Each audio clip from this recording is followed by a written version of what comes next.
Now, before I brought her back, as advised, I put my expensive watch in the safe with some cash, and then I got down to business. Unfortunately, when I woke up, the safe was emptied. £4,000 GBP, and the watch was gone, but my passport was left and 300 baht. What you know about rolling down in the deep? So welcome back to the channel.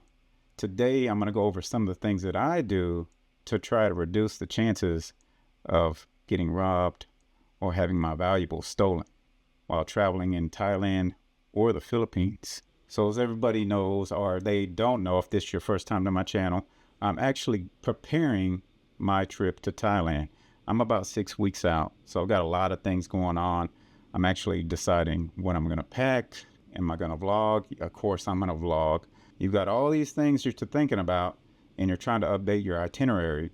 You kind of forget the most important thing, your money. How are you going to protect your money while you're overseas? First and foremost, it starts here. That should be the first thing that you worry about before you start getting geared up for your trip. So it all starts with your banking institution. Me, myself, I've actually got 3 different debit cards with 3 different accounts, and my main account doesn't have a debit card at all. Usually the bulk of my money will sit in this one account, with my debit accounts only having a certain amount of money that I'll use for my daily needs or things of that nature. So what this does is it insulates me from having the chances of a large amount of money being taken from me. Now understand that a lot of people can have multiple bank accounts, and I'm not rich either, but it's worth looking into checking with your bank to see whether or not you can set up a free checking account with a debit card that can transfer in between accounts. That way, if you're going to travel, you'll insulate yourself from, again, having a large amount of money being taken from you. Another important thing you should do, also contact your banks. Let them know your travel plans in advance. That way they can note it on your account. That way when you do use your debit card abroad, they won't consider it a fraudulent transaction, because the last thing you want is your debit card being locked while you're overseas. Another tip is, if you're going to take credit cards with you, make sure you contact your credit card companies to let them know your itinerary as well. Most cards you can also lock. If you lock your cards while you're overseas, if they get lost or stolen, no one can use them. Usually you have the option to unlock your card via your account whenever you need it. So the next thing that I want to talk to you about is actually protecting the money that is on you when you arrive overseas. So just like you heard in the intro, there was a story about a British man that lost 4,000 pounds. 4,000 British pounds. That's roughly about 5,400 US dollars. Story is, he was in Pattaya, went to a bar find a girl. They went back to his hotel for aerobics. He had 4,000 British pounds and an expensive watch in his hotel safe. After his night of aerobics, he woke up to find out that his watch and his money were gone. Now this story raises a lot of questions. I recommend you listen to the story yourself. I'll include a link in the description. So with that story in mind, what is the first thing you should do when you arrive at your hotel? So I'm going to tell you one of my stories. 3 years ago, I traveled to Pattaya, Thailand. I stayed in a very nice hotel, centrally located within walking distance to all the entertainment spots. The first thing that I did when I got into my room was checked my hotel safe. As you know, with all hotel safes, they have a preset instructions on how to type in your own code.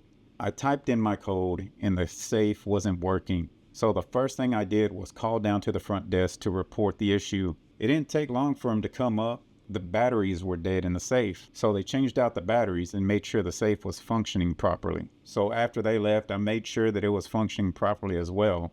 Once I was satisfied, I went ahead and put my wallet, my passport, my laptop, anything that had value to it in it. When I was gone, the safe was locked. When I came back by myself, the safe was unlocked. Anytime I left that room, that safe stayed locked. Now let's play out this scenario. Let's say you're on Soy 6 and you're at one of the girly bars and you make a new friend. You two decide that you're going to head back to your room for some aerobic activities.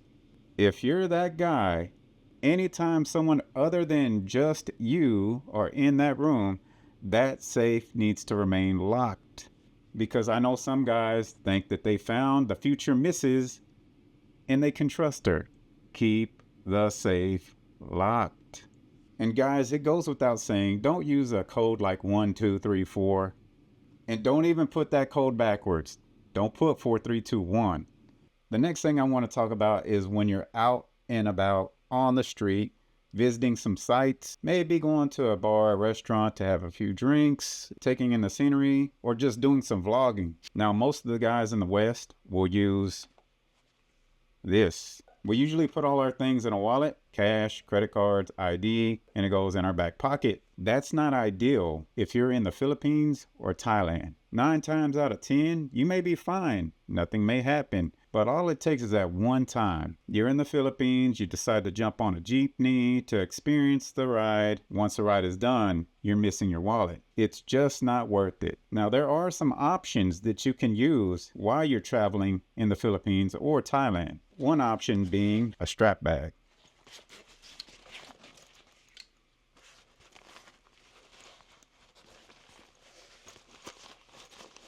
These are convenient. This isn't uncommon. Plus, everything's in front of you. So does this reduce the chances of you getting pickpocketed? Quite a bit. Now, it's pretty handy if you're a vlogger because you've got room to put your camera, batteries, and other things that you might want to put in this.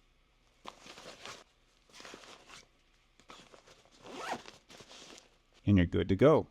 Now, some Westerners probably won't like this option. So there's another option, and that's this handy little thing right here. It's an in-waist wallet. Now, you're limited as to what you can put into this. You can fit your cash, a debit card, and if need be, a passport. Now, as for me, I actually used this when I was in the Philippines and Thailand. I used it for larger amounts of money and my debit card. Let's say I had 10,000 baht or 10,000 pesos. I would have put 8,000 in my pouch with my debit card and leave 2,000 in my front pocket. This left me with easy access to some cash, and if I needed any more, I could just pop into my waist wallet.